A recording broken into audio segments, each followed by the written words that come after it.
Hello दोस्तों, मैं professor Tausif Sheikh. MSBT का ऑफिशियल सर्कुलर ये आ चुका है। जी हाँ दोस्तों, प्रॉक्टर एग्जाम ये कैसे होने वाला है, एग्जाम में क्या चेंजेस है, वो सारा ऑफिशियल सर्कुलर आ चुका है। दोस्तों, एक ही रिक्वेस्ट है कि इस वीडियो को अंत तक जरूर देखना। आपके एग्जाम से रिलेटेड सारे डाउट्स क्लियर हो जाएंगे। और सबसे पहली बात, वीडियो थोड़ा लंबा हो सकता है, बट एक ही वीडियो में सारे डाउट्स आपके क्लियर हो जाएंगे। और अगर आपको मेरा ये वीडियो अच्छा लगता है तो आपके दोस्तों में भी इसे सर्कुलेट करना। तो दोस्तों चलिए शुरू करते हैं। सीधी बात, नो बकवास। सबसे पहले, जैसे कि आप अभी आपके स्क्रीन के ऊपर देख सकते हैं कि यहाँ पे ये जो सर्कुलर है ये 17 जून का है दोस्तों। और ये सारे प्रिंसिपल्स को, जितने भी पॉलिटेक्निक, डिप्लोमा, डी फार्मेसी के जो प्रिंसिपल्स है, सबको दिया गया है। दोस्तों हेडलाइन आप देख सकते हैं कि instruction guidelines for students regarding summer 2021 MCQ based online examination. दोस्तों इस वीडियो में वो हर एक चीज बताई गई है कि कॉपी केसेस में कौन से पैरामीटर होंगे, आपको वार्निंग मैसेज क्या आएगा, वार्निंग मैसेज आने के बाद आप उसको कैसे डील कर सकते हो, एग्जाम टाइम कब रुकेगा, बीच में ही अगर आपका पेपर रुक गया, मतलब इंटरप्शन आता है तो क्या करना है, वो सारी बातें ए टू जेड जो आपको जानना जरूरी है वो इसके अंदर बताया गया है। सबसे पहले यहाँ पर आप देख सकते हो कि 13 जुलाई से आपका एग्जाम चालू होने वाला है। दोस्तों 8 पेज का ये सर्कुलर है, आसान हिंदी में बताऊंगा। और सबसे जरूरी ये है कि दोस्तों ये ऑनलाइन होने वाला है, मतलब ऑनलाइन यहाँ पे आपको पता है कि प्रॉक्टर एग्जाम होने वाला है। तो यहाँ पर आप देखिए कि स्टूडेंट्स के लिए क्या गाइडलाइंस को दिया गया है। देखो यहाँ पर आप देख सकते हो कि स्टूडेंट्स के लिए सबसे पहले instruction guidelines about pre examination preparation. दोस्तों यहाँ पर आपको ये कहा गया है कि पावर सप्लाई और इंटरनेट ये दोनों चीजें आपके पास होनी चाहिए। तो दोस्तों सबसे पहले यहाँ पर आप देख सकते हो कि एग्जामिनेशन को, मतलब जो एग्जामिनी है उसके लिए इंपॉर्टेंट पैरामीटर्स क्या कहे गए हैं। उन्होंने ये कहा है दोस्तों कि the examinee has choice to attend summer 2021 theory examination on any devices like camera enabled desktop personal computer with Windows 7, मतलब विंडोज 7 और उससे ज्यादा वाला वर्जन, या camera enabled laptop computer with Windows 7 और उससे ज्यादा वाला वर्जन, या camera enabled Android smart mobile phone या टैबलेट। जी हाँ दोस्तों, यहाँ पर जो सबसे इंपॉर्टेंट बात है वो ये है कि एग्जामिनी को, दोस्तों यहाँ पर आप देख सकते हो कि जो एग्जामिनी है, examinee shall keep in his और हर माइंड फॉलोइंग पॉइंट्स। दोस्तों ये सबसे इंपॉर्टेंट पॉइंट्स है regarding enabling the camera off the device. दोस्तों ध्यान से सुनना, जब भी देखो यहाँ पर सुनना कि देखो, सबसे पहले मैं आपको बता देता हूं कि एग्जामिनी जो है वो दो तरह से लॉग इन कर सकता है। एक है एमएसबीटी एग्जाम ऐप से, और दूसरा है यूआरएल, मतलब एग्जाम का जो लिंक होता है उस लिंक थ्रू। तो दोस्तों यहाँ पर आपके लिए नया क्या है जो पीछे वाले एग्जाम में नहीं हुआ था, तो वो आपको पता होना चाहिए। और वो ये है कि अगर आप मान के चलिए कि अगर आप फर्स्ट टाइम लॉग इन कर रहे हैं, फॉर द फर्स्ट टाइम, देखो यहाँ पर लिखा है फॉर द फर्स्ट टाइम अगर आप लॉग इन कर रहे हैं तो आपको कुछ चीजें पता होना जरूरी है। और वो ये है कि जैसे ही आप लॉग इन करेंगे तो आपको कैमरा एक्सेस के लिए परमिशन देना है। जी हाँ दोस्तों, यहाँ पर आपको देखो लिखा है कि द एक्सेस टू कैमरा, देखो यहाँ पर आप देख सकते हो the access to camera is shot by the app, मतलब आपको कैमरा एक्सेस के लिए परमिशन देना ही होगा। आप वहां पर उसे डिनाई नहीं कर सकते। अगर आपने उसे डिनाई किया तो क्या होगा दोस्तों, देखो यहाँ पर अगर आपने कैमरा के लिए परमिशन नहीं दिया तो आप एग्जामिनेशन स्टार्ट नहीं कर सकते। सबसे जरूरी बात। अब सर मुझे क्या पता था कि डिनाई किया तो एग्जामिनेशन स्टार्ट नहीं होगा, अब मैं क्या करूं? अब मैं क्या करूं, मतलब अगर आप एग्जाम ऐप से दे रहे हैं और अगर आपने कैमरा के लिए परमिशन नहीं दिया तो आपको पता नहीं है कि आगे एग्जाम ही स्टार्ट नहीं होगा, या अगर आपने ये वीडियो देखा है तो आपको पता होगा। बट अगर ये नहीं पता तो आपको क्या करना है, तो बिल्कुल पैनिक मत होना। अगर आपने मतलब एमएसबीटी एग्जाम ऐप थ्रू गए हो और वहां पे आपने कैमरा का परमिशन मांगा और आपने उसे डिनाई किया, नहीं देना परमिशन, तो आपका एग्जाम चालू नहीं होगा। तो अब आपको पता चल गया कि हमें परमिशन तो देना है, बट अब उसके लिए क्या करें, अब तो हमने डिनाई किया है। तो ऐसे वक्त में टेंशन मत लो, आप उस ऐप को अनइंस्टॉल कर दो, अनइंस्टॉल कर दो और उसको वापस से दोबारा इंस्टॉल करना। जी हाँ दोस्तों, देखो जैसे कि यहाँ पे आप देख सकते हो, अनइंस्टॉल दैट पर्टिकुलर ऐप और उसको रीइंस्टॉल कर दो और फिर से वहां पर आपको पूछेगा परमिशन फॉर कैमरा एक्सेस, तब वहां पे एक्सेस के लिए परमिशन दे देना। दूसरा स्टेप क्या है, अगर आप बहुत ज्यादा टेक्नोलॉजी को सपोर्ट करते हो, अगर आप बहुत ज्यादा टेक फ्रेंडली हो, तो आपको पता है कि सेटिंग में जाके कैमरा परमिशन के लिए उस पर्टिकुलर ऐप के लिए ऑप्शन होता है, तो वो यहाँ पर दिया गया है। बट अगर इतना टेक फ्रेंडली कोई नहीं होता, सब 10वीं के बच्चे हैं जो 10वीं के बाद आगे आते हैं, तो उन लोगों को ज्यादा नॉलेज नहीं होगा। अगर है तो बहुत अच्छी बात है, नहीं तो सीधा उस ऐप को अनइंस्टॉल करके रीइंस्टॉल करना और उसके बाद कैमरा एक्सेस के लिए परमिशन देना। बट एक्सेस देना ही पड़ेगा, अदरवाइज आपका एग्जाम चालू नहीं होगा, चाहे वो मॉक टेस्ट हो या ओरिजिनल एग्जामिनेशन हो। जी हाँ दोस्तों, अब मान के चलिए दोस्तों, अगर आप एग्जाम जो है वो एग्जाम आप ब्राउजर थ्रू दे रहे हैं, जी हाँ दोस्तों, मतलब यूआरएल लिंक पे क्लिक करके दे रहे हैं, ध्यान से सुनना। अगर आप यूआरएल लिंक पे क्लिक करके अगर एग्जाम दे रहे हैं और वहां पे भी वो आपको पूछेगा कि कैमरा एक्सेस, अब हर कोई एमएसबीटी ऐप से तो नहीं देगा, कोई लिंक थ्रू दे सकता है। तो अगर आप लिंक थ्रू दे रहे हो और अगर वहां पे भी आपने अगर कैमरा एक्सेस के लिए डिनाई किया, तो एग्जाम तो स्टार्ट नहीं होगा। बट अब सर क्या करें, ये तो कोई ऐप नहीं है ना कि उसको अनइंस्टॉल करके इंस्टॉल किया तो वापस परमिशन मांगेगा। तो ऐसे टाइम में भी डरने की कोई जरूरत नहीं है। तो देखो, in case the examiner denies, अगर आपने डिनाइज किया तो आपके पास क्या ऑप्शंस है, देखो आपको उस पर्टिकुलर ब्राउजर को लॉग आउट करना है। जी हाँ दोस्तों, उस ब्राउजर को लॉग आउट कर दो, मतलब वो जो क्रॉस होता है उसको क्लिक कर कर बाहर आ जाओ। सबसे जरूरी बात, आपको क्या करना है, आपको पता है कि उसका हिस्ट्री, ध्यान से सुनना, हिस्ट्री में जाके हिस्ट्री को डिलीट करना पड़ेगा। अब इंजीनियर को हिस्ट्री डिलीट करना बहुत अच्छे से आता है। अब वो कैसे आता है, वो आप भी समझदार हैं। तो दोस्तों, हिस्ट्री को डिलीट कीजिए और फिर से जाके ब्राउजर में जाके लिंक पे क्लिक करना, मतलब सबसे पहले हिस्ट्री को डिलीट कीजिए और फिर वापस उसी ब्राउजर पे क्लिक करोगे तो वापस आपको परमिशन मांगेगा। अगर आपने सिर्फ क्रॉस पे क्लिक किया, जो ऊपर दिखते हैं ना राइट कॉर्नर पे क्रॉस, अगर उसको क्लिक किया और वापस से लिंक पे आए तो आपको वापस वो नहीं दिखाएगा। उसके लिए आपको हिस्ट्री में जाना होगा, हिस्ट्री को डिलीट करना होगा, फिर वापस ब्राउजर पे क्लिक करके आना होगा, फिर आपको वो वापस मांगेगा। क्या मांगेगा, वो आपको परमिशन मांगेगा। ठीक है दोस्तों, ये आपको समझ में आना चाहिए। अब यहां पर आप देख सकते हो, ध्यान से सुनना, दोनों में सबसे जरूरी बात क्या है, देखो चलो सर परमिशन मांगा, परमिशन मांगने के बाद हम लोगों ने कैमरा एक्सेस के लिए हाँ भी बोला। अब उसके बाद सपोज एग्जाम खत्म हो गया पहले दिन का, उसके बाद क्या दोस्तों, अगर आप ऐप से एग्जाम दे रहे हो, एमएसबीटी ऐप से अगर आप एग्जाम दे रहे हो, तो आपको जब तक वो ऐप आप अनइंस्टॉल नहीं कर देते तब तक वो सेटिंग एज इट इज रहेगा। समझ में आ गया।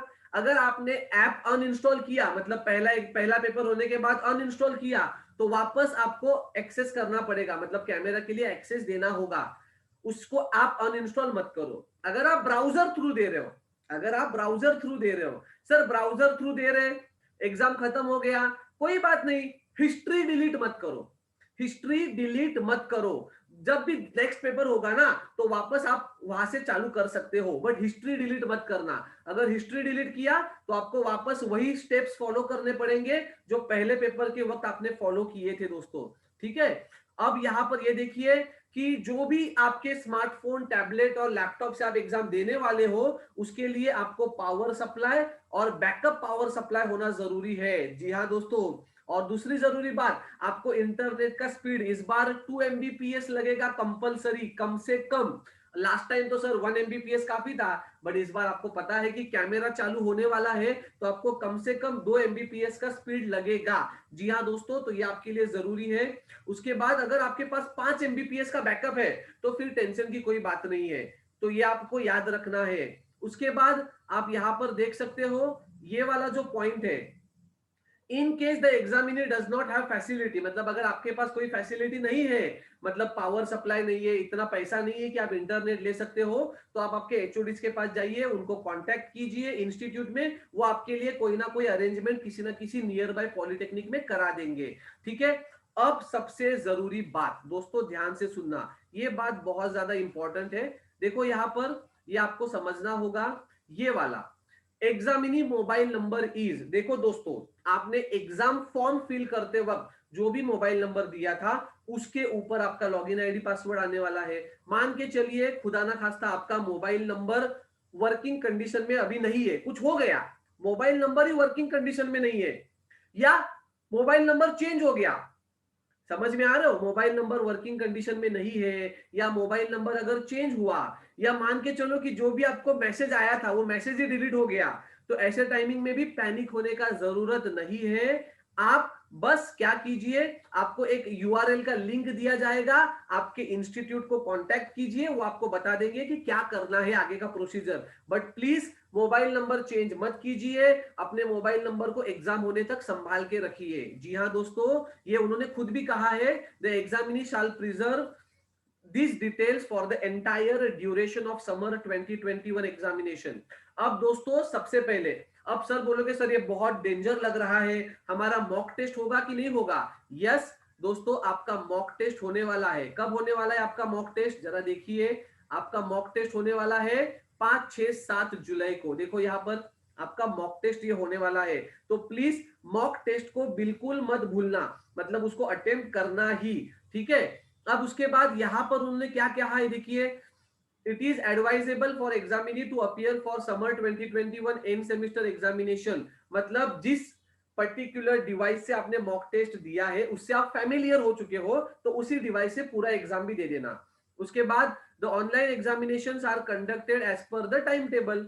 अब देखो आगे क्या बोला है उन्होंने, इसके बाद देखो यहां पर इन्होंने ये कहा है, theory examination for which the examinee has applied for summer 2021 will appear in date wise and slot wise manner। मतलब ये उन्होंने वो कहा है कि जब भी आपका स्लॉट होगा उसी स्लॉट में आकर एग्जाम को देना है। ओके। उसके बाद यहां पर आप देख सकते हो जो 10वां पॉइंट है वो है आपका examinee shall also compare the schedule examination in his her login.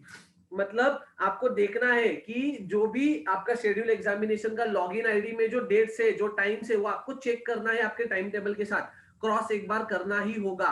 अब प्लीज इंपॉर्टेंट बातें बताता हूं, ये वाला बी वाला पार्ट जो है ना बेटा, ये बहुत इंपॉर्टेंट है। Instruction guidelines for online examination, दोस्तों यहां पर ध्यान से सुनना, आपके लिए गाइडलाइंस क्या क्या है। देखो इधर सब लोग प्लीज, ये वाला पार्ट बहुत इंपॉर्टेंट है कि examinee shall clear the place around the exam, मतलब आपके आजू बाजू का प्लेस क्लियर होना चाहिए। क्लियर इन द सेंस कि कोई भी बुक, कोई भी writing notes, photo copied matter, gadgets, ये नहीं होना चाहिए। Please make sure that. उसके बाद presence of persons other than the examinee, मतलब जो एग्जाम देने वाला है उसके अलावा आजू बाजू में कोई नहीं होना चाहिए।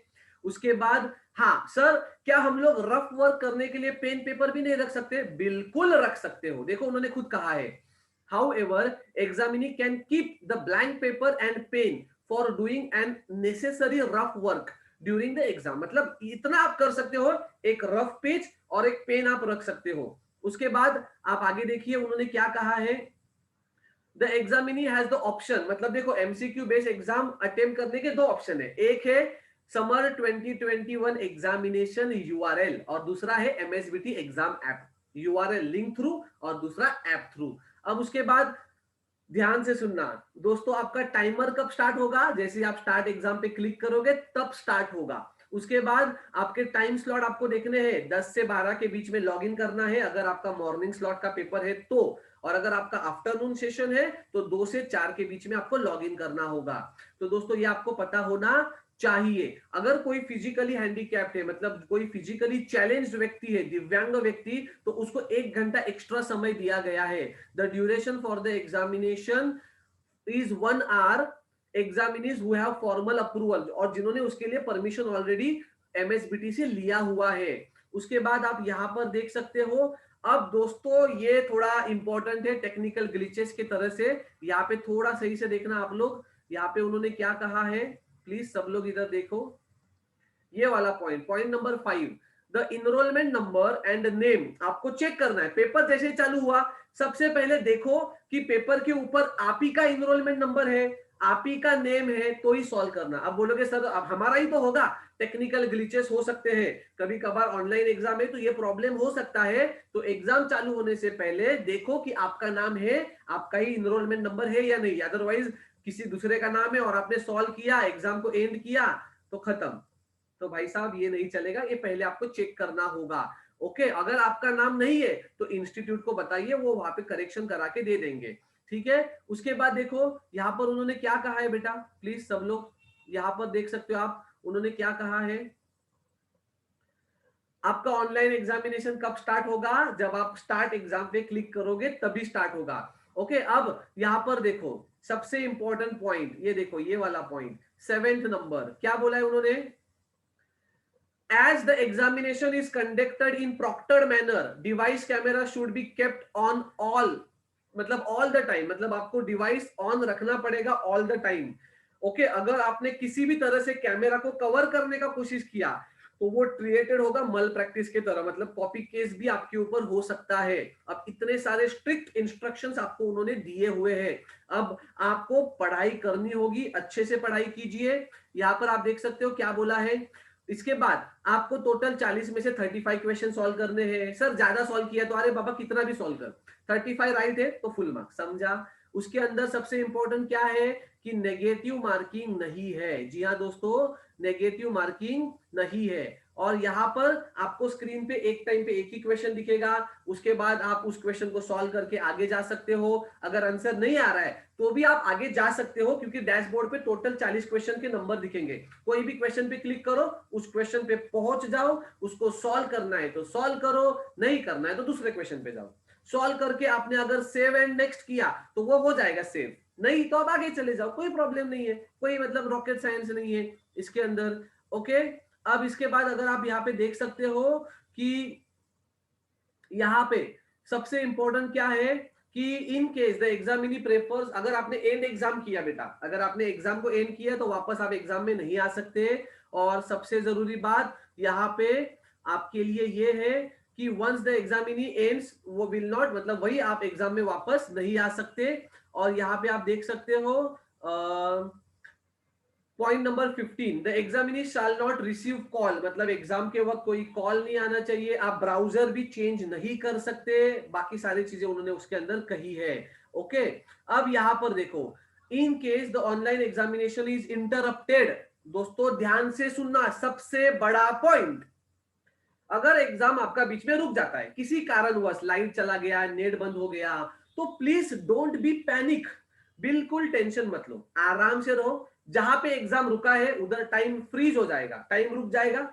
टाइम रुकने के बाद अब स्टूडेंट उसे वापस लॉगिन मत करना, 10 मिनट के बाद ही लॉगिन करना, आराम से चालू होगा, समझा। उन्होंने बोला है, देखो यहां पर उन्होंने खुद ही कहा है कि rectify the reason of the interruption, मतलब अगर जो भी है, और उसके बाद after 10 minutes from the time of interruption आप एग्जाम को चालू कर सकते हो वापस क्लिक करके, बट तुरंत मत करना, आराम से, पैनिक मत होना। एग्जाम बीच में बंद हो गया, 10 मिनट के बाद, मतलब 10 मिनट का टाइम लो, क्यों बंद हुआ उसको सॉल्व करो और उसके बाद वापस से लॉग इन करो।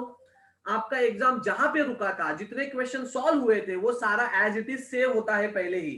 ठीक है, तो डरने की बात बिल्कुल नहीं है। ठीक है, अब यहाँ पे आप देख सकते हो आगे उन्होंने क्या कहा है। अगर मतलब मान के चलो कि डिवाइस का प्रॉब्लम है या लोकेशन का प्रॉब्लम है, तो वो डिवाइस और लोकेशन चेंज करके आप आ सकते हो। उन्होंने कहा है, देखो यहाँ पर उन्होंने खुद ही कहा है कि मतलब change the location for the examination और डिवाइस, जिसमें अगर आपको प्रॉब्लम हो रहा है तो, ठीक है, बट अगर ऐसा हुआ तो ही करना। ओके, तो एक बार ये पॉइंट आपको क्रॉस चेक कर लीजिए। उसके बाद उन्होंने क्या कहा है बेटा, अब यहाँ पे देखो सबसे बड़ा पॉइंट, सर मल प्रैक्टिस अगर हुआ तो क्या होगा, कैसे होगा, क्या मैसेज आएगा, सारी बातें। ठीक है, इधर देखो बेटा, सबसे पहले मैंने आपको बता दिया, इधर देखो पॉइंट नंबर 17 जो सबसे इंपॉर्टेंट पॉइंट है बेटा, ध्यान से सुनना, सबसे इंपॉर्टेंट पॉइंट, ये आपके लिए बेहद जरूरी है। ठीक है, देखो इधर पॉइंट नंबर 17 क्या बोला है, आपका एग्जाम ऑनलाइन इन्विजिलेटर देखेगा, मतलब जो भी प्रॉक्टर होने वाला है सुपरविजन करेगा। दोस्तों टोटल ध्यान से सुनना, ध्यान से, आपको देखो उन्होंने कुछ 8 पैरामीटर्स निकाले हैं कॉपी केसेस के। उन्होंने क्या कहा है, जरा देखो इधर, उन्होंने क्या कहा है, देखो वार्निंग नंबर, ये देखो दिख रहा है, warning number, suspicious action and warning message भी आएगा आपको। जी हाँ दोस्तों, मतलब मान के चलो पहला ही तो, मुझे तो लगता है ये पहला सस्पिशियस एक्शन जो है ये कुछ बताया गया है, अगर poor visibility of student due to bad और इम्प्रॉपर लाइट, मतलब विजिबिलिटी ऑफ स्टूडेंट नहीं दिखाई दे रहा इम्प्रॉपर लाइट के वजह से, तो आपको मैसेज आएगा, you are not visible properly, adjust your position such that adequate light falls on your face, if you do not comply you will be booked for malpractice case. मतलब मान के चलो अगर आपका लाइट में अगर आपका चेहरा नहीं दिखाई दे रहा तो आपको एक वार्निंग मैसेज आएगा। ठीक है, ये वार्निंग कौन सा मैसेज आएगा, ये देखो ये वाला मैसेज डिस्प्ले होगा, मान के चलो ये वाला है, मतलब एग्जामिनी स्क्रीन के सामने बैठा ही नहीं है, मतलब बीच में ही गायब हो गया, तो आपको ये वाला मैसेज आएगा, you have moved away from the screen of your device, this may lead to registering मल प्रैक्टिस केस अगेंस्ट यू। या मान के चलो बीच में ही कोई दूसरा बंदा आके बैठ गया, पेपर में चेंज हो रहा है बंदा, वो गया, पेपर चालू होने के बाद कोई दूसरा आया, तो आपको ये मैसेज आएगा, examinee is impersonated by other person, a malpractice case is being registered against you।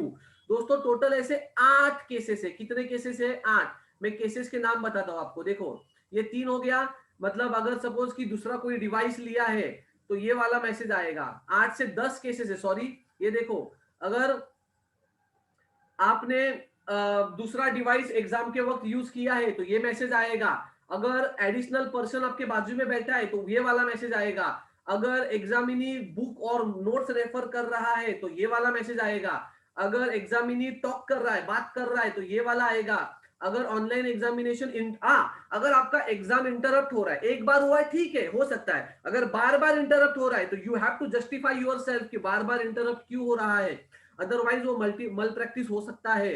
अगर आप frequently looking away from the screen, मतलब स्क्रीन से बार बार बाहर देख रहे हो तो ये वाला मैसेज आएगा, you appear to get help from other source during examination, this may lead to registering of malpractice case against you. जी हाँ दोस्तों, any other suspicious actions not listed above, और इसके अलावा कुछ अगर अलग भी लगा तो और अलग मैसेज भी आएगा। तो टोटल वैसे देखे जाए तो 9 मैसेजेस है और 10वां कुछ भी अगर ऐसा उनको लगता है। अब यहाँ पे बात ये बनती है, सर मैसेज आया ठीक है, बट जादू यहां से आगे चालू होता है। दोस्तों अगर मैसेज आया, अगर आपको मैसेज आया तो क्या, तो दोस्तों आपके स्क्रीन के ऊपर एक पॉपअप मैसेज आएगा कि एक वार्निंग मैसेज आया है, और उस दौरान आपका एग्जाम रुक जाएगा। जी हाँ दोस्तों, देखो यहां पर, इधर देखो, आप यहां पर देख सकते हो, वंस, ये देखो, once the warning message popup solving a question on the screen further with the examination is disabled, मतलब आपका एग्जाम उधर रुक जाएगा। कब तक रुक जाएगा, जब तक आप उस पॉपअप मैसेज को रिप्लाई नहीं कर देते। आपको रिप्लाई करना जरूरी है, रिप्लाई करना जरूरी है मतलब क्या, कि आपने उस मैसेज को देखा और आपने उसे एक्सेप्ट किया कि जो भी गलती हो रहा है। अब कैसे रिप्लाई करना है, the examinee should read the warning message, उस वार्निंग मैसेज को रीड करना है, क्या मैसेज आया है, बाहर देख रहा है, इंसान चेंज हुआ, जो भी मैसेज है, और वहां पे ऑप्शन होगा ओके नोटेड। देखो ऑप्शन क्या होगा, ओके नोटेड, ये वाला ऑप्शन होगा ओके नोटेड, तो उस पर क्लिक करना है, तो मतलब आपका वो वार्निंग मैसेज चला जाएगा। जब तक आप ओके नोटेड पे क्लिक नहीं करोगे तब तक आपका पेपर रुकेगा, आपका टाइम नहीं रुकेगा, टाइम चलता जाएगा। गलती आपकी है तो टाइम को वेस्ट नहीं करना है, जैसे भी वार्निंग मैसेज आएगा उसको ओके नोटेड करो, और वो गलती वापस से मत करना दोस्तों प्लीज, ठीक है, अदरवाइज आपके ऊपर कॉपी केस हो सकता है, ठीक है, तो वो गलती आपको वापस से दोबारा नहीं करनी है, तो प्लीज इतना याद रखना।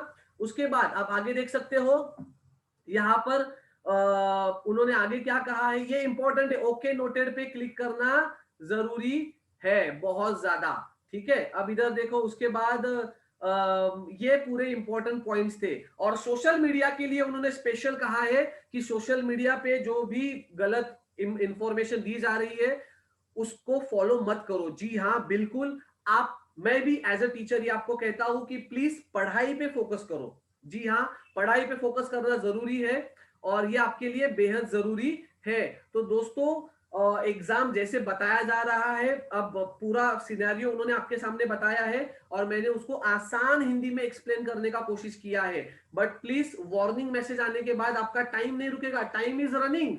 ओके नोटेड पे क्लिक करोगे तो ही एग्जाम आगे दे सकते हो। तो दोस्तों आशा करता हूं ये पूरा वीडियो मैंने एज ए टीचर आसान हिंदी में बताने की कोशिश की होगी।